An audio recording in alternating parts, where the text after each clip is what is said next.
the Russians absolutely have maintained a heavy airdrop capability. They're still able to airdrop armor, which isn't a capability that we maintain. We're trying to bring it back right now. So if the guys that we're worried about competing against think it's important, we maybe should take a hard look at it and kind of go from there.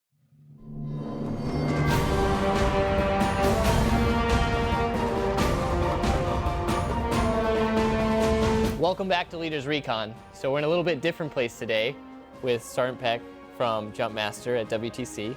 Welcome to the program. Thank you. So usually we ask like a little bit of a fun fact about you, but I guess I had my own fun fact here because you were my instructor back in like 2019 for Pathfinder. Pathfinder. And so now you've moved over to Jumpmaster, which is Jumpmaster's the newest school at WTC? It is the newest school at WTC. We just went live in September of this year, and we've taught 2 courses since then. So it's still the freshest course at WTC.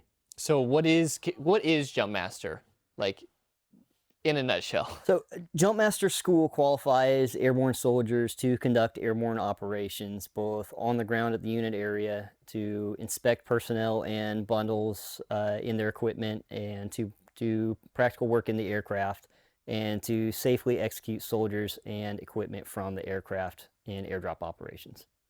So for those of us that are not airborne soldiers, what does that mean? Jumpmasters are like your OICs and NCOICs that are putting soldiers out of the plane.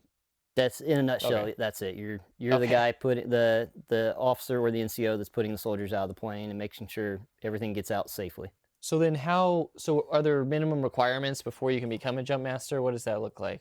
So obviously, first of all, you have to be airborne qualified. The requirements currently are that you have to be on jump status a minimum of 12 months, and you have to have at least 12 high-performance exits, which a high-performance exit is defined as an exit from a C-130 or C-17 or C-27 aircraft. Okay, so just not like a helicopter of some sort. Not a helicopter. It's got to be a fixed wing. So then, is there any other minimum requirements for soldiers before they could come to the course, or is that just? You have to be an NCO or an officer. Okay. You have to be at least in the pay grade of E5 before you can attend the course. Okay, so what is it? Can you give us a breakdown, I guess, of how the course is laid out? Like, is it a 10-day course, or what's the? So it's a 15-day course. Okay. We mirror the active components course, which is 3 weeks long. The only difference is we don't do weekends off. It's just 15 days straight through. So you get there, you in process, like a lot of courses in the Army, the first 2 or 3 days is a lot of PowerPoints, a lot of classroom work, kind of establishing the base knowledge. And then we go into Jumpmaster Personnel Inspection, or JMPI, which is inspecting a jumper who's rigged in a parachute. Both what we call Hollywood, which is just the parachute, and with combat equipment. And 2 weeks into that, you'll take your JMPI tests, and after that, you'll do an exam on practical work in the aircraft, or PWAC, which is the actually going up in the plane, actually giving the jump commands and putting jumpers out. And then the last few days are some other enrichment and sustainment sorts of things that you need to know to properly conduct an airborne operation. So, to recap, then it's like you have some administrative classes, your nomenclature test, your that next test, is that's not the practical pre-jump. That pre-jump, okay. On day 4. And then you JMPI exam. Lots of JMPI, a few additional classes throughout, but the meat of the class is JMPI practice. And then after assuming you get through JMPI, is the PWAC. And is there exam there, or is that a practical exam? So it's a practical exam. You actually will go up in Air Force C-130 or C-17. It has to be done at altitude. You have to actually stick your head out of the aircraft going 130 knots, because there's no substitute for that. Yeah. And then you exit the aircraft, weather permitting, and you get a jump. The jump isn't required for the course, but it is required that you do your door checks in the aircraft that's in flight. And what kind of duties are those again? Or do you have to pull a specific type of duty, or is it rotate, or can you explain how those work with duties in the aircraft for Jumpmasters? So with PWAC, what you're tested on actually in the aircraft is the 9 jump commands and the door checks. Okay. Which jumpers should be familiar with, even if they don't know what they are. They probably remember the Jumpmaster standing up and yelling at them and leaning out the door. And then on the ground after the PWAC exam, then they'll learn the duties of the safety. And that's another practical exercise and a practical exercise test, but that's done on the ground in a mock-up. It doesn't have to be done in the aircraft while in flight. Okay. So it's a pretty like necessary skill then for some of these units, especially the airborne units, to be able to operate. You can't be an airborne unit and execute airborne operations without Jumpmasters. Yeah. So and it's critical. So how many soldiers have you guys, you said 2 courses you put on so far? Like, what does that look like for? So we've done 2 courses. We've had between 20 and 30 students each course, and we've had them from all 3 components so far. And right now our graduation rate is right on par with the active duties, which is about 50%. The joke is that it's a 6-week course that some people test out after 3 weeks. Because only about 50% of soldiers make it through on their first attempt. What makes it so challenging? JMPI is incredibly difficult. You're kind of, the joke is you're taking in knowledge through a fire hose. You're inspecting between 200 and 300 different things, depending on whether it's a Hollywood or a combat equipped jumper. Oh, wow. The standard is you inspect 1 combat equipped jumper and 2 Hollywood jumpers in 5 minutes. So 3 jumpers in 5 minutes with all those things that you're inspecting. And the intent is that if you can inspect those 3 guys in 5 minutes and find everything and have a proper JMPI sequence, when you're stressed, then you can do it with a real jumper and take your time and, train hard, fight easy, basically. Yeah. So then, is there differences, or I mean, you already highlighted like the active duty course has weekends off. At the WTC you go straight through. Are there any other differences between the course, or? So there are a few differences. First of the 507th at Fort Benning is the proponent for the Army, so they tell us what we teach and how we need to teach it. So we have a framework that we have to operate in. Okay. Having said that, we do have a little bit of wiggle room that we can tailor to the individual units. For example, there are 2 airborne infantry battalions in the National Guard and a lot of separate companies, the 2 special forces groups and a lot of rigger companies that often won't do a whole lot of fixed wing exits. They'll do a lot of rotary wing, the UH-60 Blackhawks, CH-47 Chinooks. Whereas TRADOC doesn't put a whole lot of emphasis on rotary wing. If we're teaching a course for a unit that does a lot of that, then we can spend a little bit extra time talking about rotary wing duties. Or another advantage we have is we do all mobile training teams, or MTTs. We go to the units.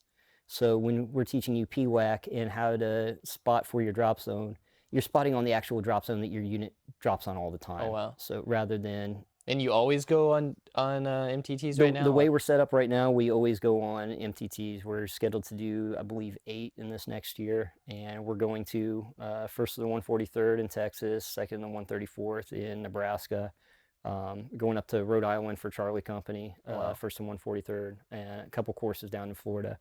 And then also a few courses. I think we've got one at Hunter Army Airfield in Georgia, just a couple random places. But and are those like requested by the units, or how does, if I'm an airborne unit, like, or have paid parachutists that we need to start getting through Jumpmaster, like how do I go about facilitating that?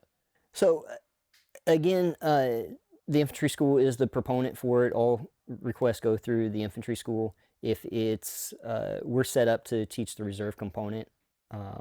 However, if first of the 507th, who is the executive agent, is tied up and can't do an MTT for an active duty unit, infantry school could bring it to us and have us do it, but it all goes through the infantry school. Okay. So then what is it, I guess, like moving into a little bit of like the challenging parts of the course? You already mentioned JMPI. What does a day look like when you start diving into the breakup of, a typical course day at Jumpmaster? So it's not a particularly physically demanding course. It's not a wake up at 05 for PT sort of course. Yeah. It's more, a little bit more banker's hours. You'll be working anywhere from 6 to 10 hours most days. come in at around 08 after breakfast. Most days we'll be doing a lot of JMPI practice, which is what we call JMPI circles. And it split the class in half. Half the class is rigged up in the harnesses. The other half is acting as the jump masters. They'll go around the circles. The harnesses will have different deficiencies in it that the students are looking for. That'll go from 25 to 40 minutes, and then we'll switch out and just keep doing that all day long. Repetition is what makes perfection. How does that, how does that work with, like, I mean, you mentioned there's over a couple hundred things to inspect on each jumper, or like each type of rig, right? Is that correct? Yes, sir. So then how does that, what are some of the things, I guess, that, soldiers that are interested in coming to Jumpmaster or will be coming, or they know that the MTT is coming to their state, like what are some things that they can try to prep ahead of time to help them be successful? So that's a great question, because Jumpmaster, unfortunately, just due to the time limitations of the course, isn't one that you can come into blind and be successful. Okay. And it's absolutely critical that the units help soldiers prepare for it, and only send soldiers that are prepared for it. Two things that you need to know going into Jumpmaster school, aside from meeting those prerequisites of being on jump stats for a year and having those 12 high performance jumps, it's critical that the incoming student is familiar with nomenclature for the T11 Advanced Tactical Parachute System. Okay. And that can be found on the Jumpmaster School website. Hopefully units are preparing incoming students and kind of vetting them on that beforehand.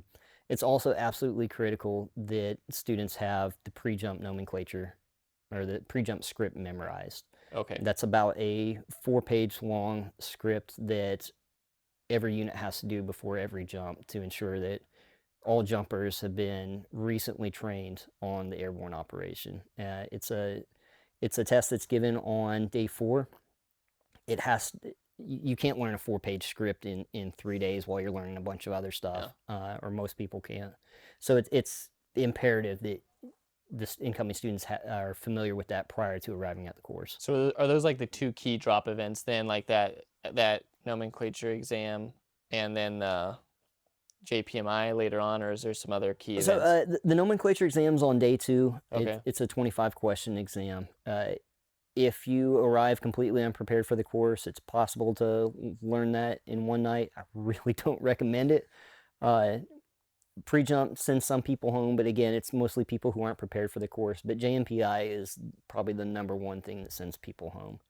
And is that just like a go, no-go event? Like you have to inspect 3 people. If you get a no-go, you're done, or what's that? So there's more than one test. Normally, on day, I don't want to say the wrong day, but there's a pre-test that's done first. Okay. If you pass the pre-test, then you're good. You don't have to take the test. It's normally more difficult. Generally, not a whole lot of people pass that, but it's kind of a, it doesn't count against you if you fail it.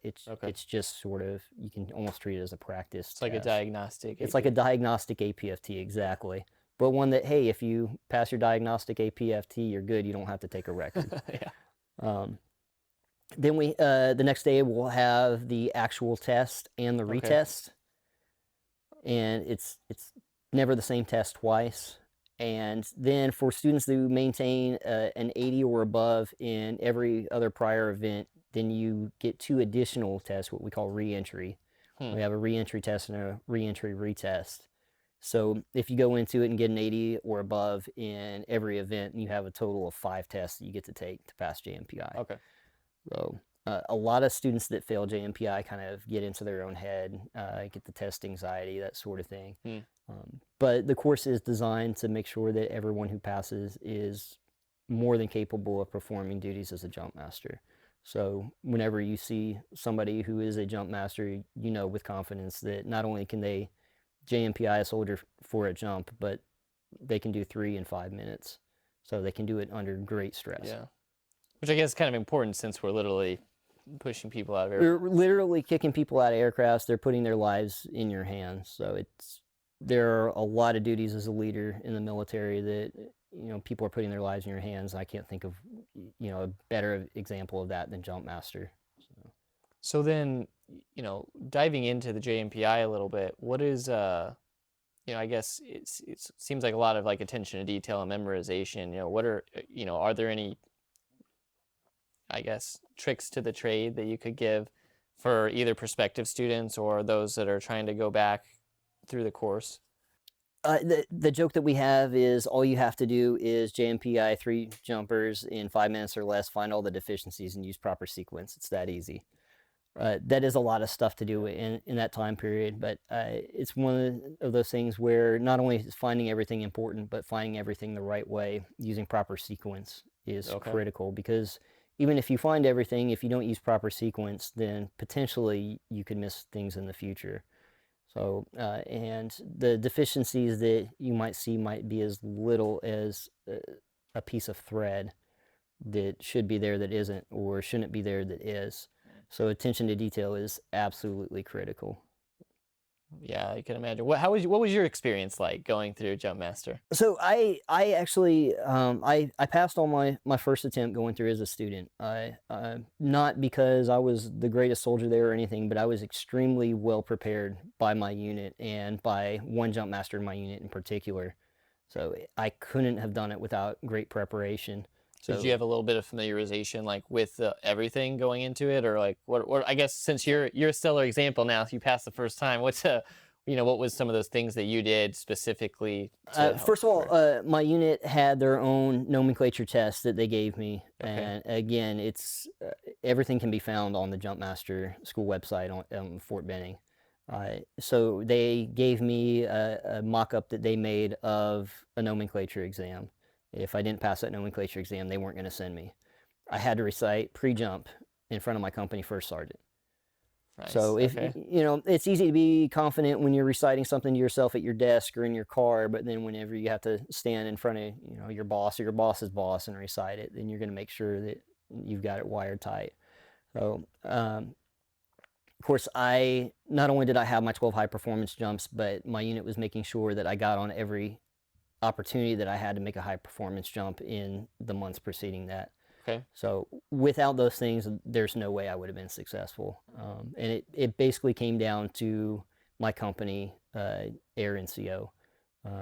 So for Air NCOs in the Guard in these units, or readiness NCOs, whoever they are, that's not only do you have responsibility as a jump master, but as your unit's trainer. And like, I know you kind of hit on some of the importance earlier of like why jump masters are key for airborne units and making sure everything's done safely and appropriately. Can you give us a breakdown a little bit of like what are the duties, I guess jump master duties, or what are the roles that jump masters fill during an airborne operation?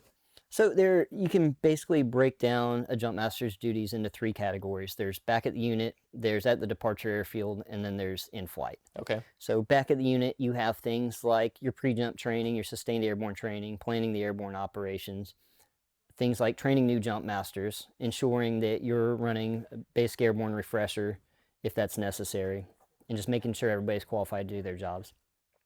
At the departure airfield, you're conducting jump master personnel inspection, or JMPIs. Okay. You're speaking with the aircraft crew. You're making sure everybody's on the same page and getting everybody loaded onto that aircraft, properly rigged and ready to execute their duties. Then in the aircraft, you have that practical work in the aircraft, which is maintaining safe conditions in the aircraft, getting everybody stood up, hooked up, checking the door, spotting the drop zone, and getting everybody out of the aircraft. So your duties as a jump master end once everybody in your stick, up to and including you, if you're a jumping jump master, have exited the aircraft.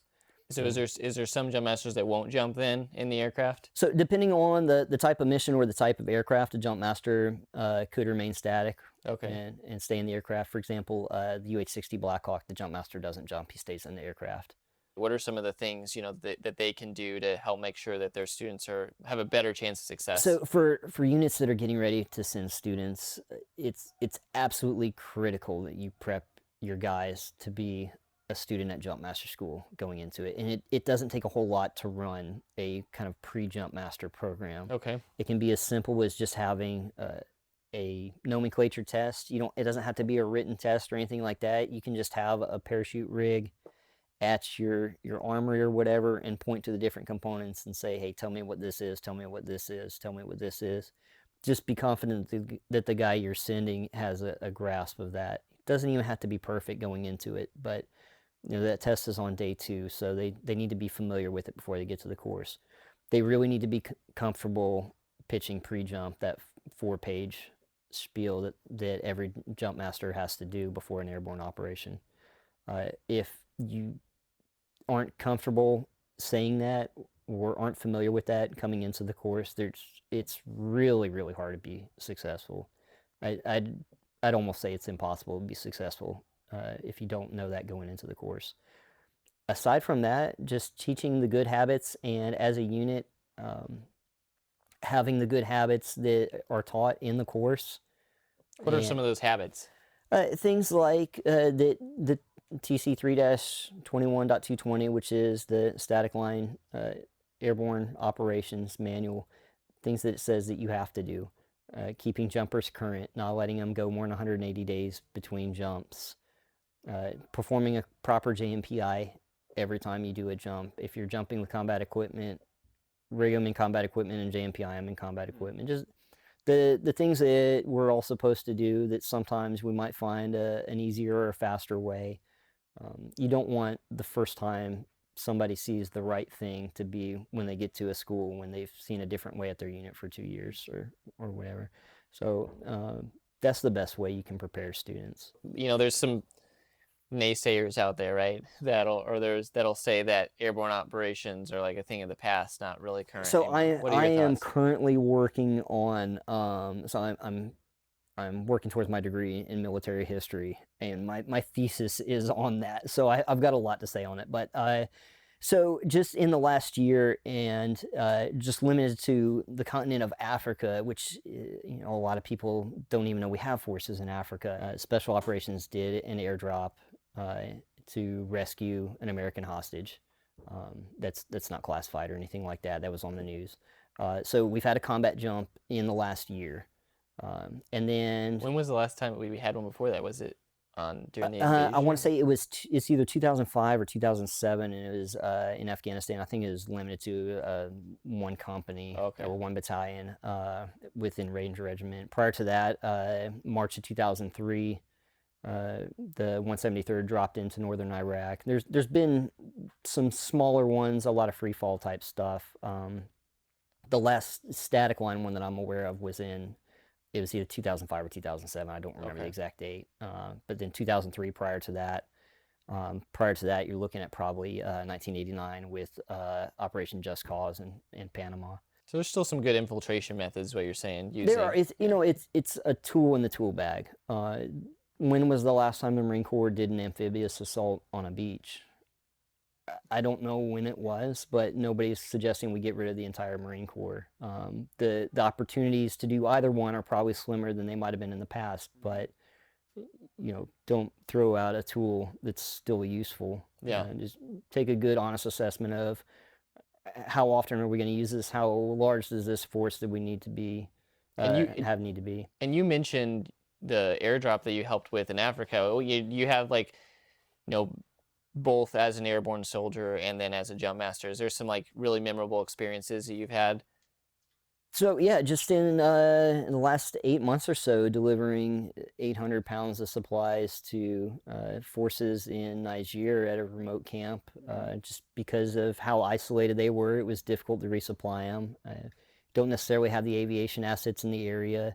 Don't necessarily have the ground logistics support in the area to be able to deliver large amount of supplies, but found out, hey, it's not that far out of the way between off an air route between 2 large air bases. We can just divert cargo aircraft a little bit and drop some supplies and keep these guys supplied. So without the knowledge of being a jump master and without rigger support and things like that, which all require paratroopers, then that wouldn't have been possible. So the need is definitely still out there, and probably as things draw down overseas and we're going to more back towards a decreased footprint overseas, we're probably going to see more of a need for things like that. Yeah, especially with the focus on large scale combat operations and moving. So absolutely, and whether or not we'll airdrop an entire division, I don't know, but the capability is absolutely still there, and our potential adversaries are still maintaining that same capability. So it's important to maintain. Well, and that's what something that I capability. think I remember, maybe, and this is where my memory might be leaving me a little bit from Pathfinder. Didn't we talk a little bit about some of the Russian capabilities on dropping equipment? Because they can drop almost everything, right? Or Sergeant what? First Class Hankinson Okay. loved to talk about the Russian capabilities, and he was the guy who prepped me for Jumpmaster school, and couldn't have been successful without Sergeant First Class Colin M. Hankinson. So, the Russians absolutely have maintained a heavy airdrop capability. They're still able to airdrop armor, which isn't a capability that we maintain. We're trying to bring it back right now. So, if the guys that we're worried about competing against think it's important, we maybe should take a hard look at it and kind of go from there. That's way above my pay grade, but just from what I've seen at my pay grade at the tactical level, it's still useful. We might need to take a look at how we employ it. The Rhodesians in the 1960s employed it at the tactical level, and they weren't dropping more than a squad. Maybe we need to kind of look at, okay, maybe we don't need to drop a division or a brigade. What are some other ways that we can employ air insertions? And then going back then to, obviously it's a needed capability. I mean, I'm in an airborne battalion as well. So one day I'll come to your Jumpmaster school. What are some of those resources? I know you mentioned the website already, the Jumpmaster website. Are there any other resources that you'd recommend, either for soldiers or units? So there is a Jumpmaster app out there for Android and iPhone. It's a little bit dated. Okay. It's if you just search for Jumpmaster, it pops up. I can't tell you to go out and get it because we didn't develop it. We don't control it. There are some good resources there that'll help you out. It has pictures of a lot of the deficiencies that you'll see, the nomenclature for the equipment you'll use. It's got an older version of pre-jump, but it's a decent resource. Of course, always go back to the official Army publications. TC 3-21.220 is the training and implementation of static line parachuting techniques. On a more operational level for leaders, you want to look at FM 3-99, which is airborne and air assault. And that's how you're planning airborne and air assault operations. So it's the employment of these capabilities that your soldiers have. So, well, I guess that's something we didn't really talk about too much, was the whole planning factor, and all the Jumpmasters have to be involved with that. I mean, we touched on it a little bit, I guess. Right, and that's not something that Jumpmaster teaches. We're limited by our footprint of being only 15 days long, so there's only so much we can teach in that time. But that's a whole different level. But it's important to not forget, particularly FM 3-99, because that's okay. Why are we doing this airborne operation? Okay, where are we going to drop our guys in relation to our objective? Things like that, load plans, all that sort of stuff. So especially if you're in a command slot, if you're on a staff, a planning staff, 3-99 is what you need to take a look at. So. Well, thank you. Yeah. Well, thanks for sharing a lot of your expertise with us here, and for coming on to Leaders Recon in C-130. Thanks for coming to my C-130. Thanks. If you'd like more information on any of the topics discussed today, please visit our social media pages in the links below, or visit our website at www.nationalguard.mil/leaderdevelopment. If you liked today's episode, please don't forget to subscribe and leave us a 5-star review. You can find us wherever you listen to your favorite podcast.